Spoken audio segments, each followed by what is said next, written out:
Pada malam pertama dinas, perawat itu tiba-tiba mendapat sebuah tamparan keras. Ketika ia bangun dan melihat ke sekeliling, tidak ada siapapun di dekatnya. Ia pergi ke depan cermin dan melihat bekas tamparan tangan di wajahnya, membuatnya yakin bahwa itu bukan mimpi. Ia sempat berpikir mungkin temannya yang telah mengerjainya. Namun kemudian, sesuatu terjadi. Sesuatu yang sama sekali tidak ia duga.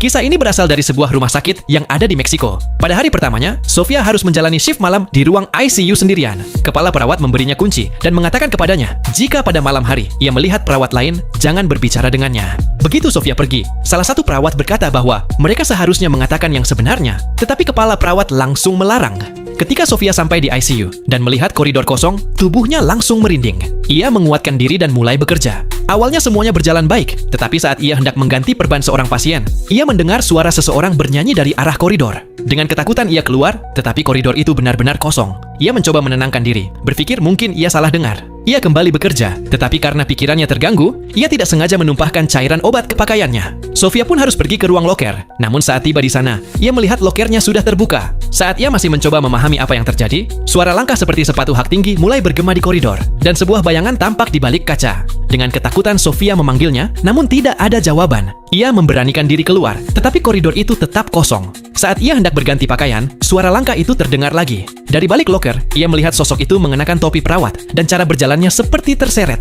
Melihat hal itu, Sofia membeku ketakutan. Sosok itu berjalan seolah-olah akan masuk ke ruangan kapan saja. Tetapi sedetik kemudian, sosok itu lenyap begitu saja dari pandangannya. Sebenarnya, Sofia tidak percaya pada hantu. Jadi ia merasa para rekannya mungkin sedang mencoba menakut-nakuti perawat baru.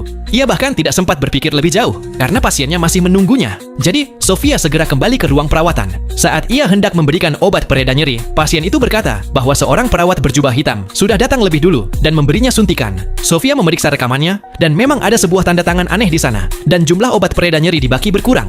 Kini ia mulai kesal. Ia segera pergi ke nurse station untuk mengomeli rekan-rekannya. Namun rekannya mengatakan bahwa kunci ICU hanya ada pada Sofia, jadi mereka tidak mungkin masuk. Terlebihnya lagi, perawat itu menjelaskan bahwa jubah hitam adalah pakaian yang digunakan perawat pada 100 tahun lalu dan sudah lama sekali tidak dipakai lagi. Dengan serius ia memperingatkan Sofia bahwa hal-hal aneh memang sering terjadi di ICU dan jangan pernah tertidur saat shift malam.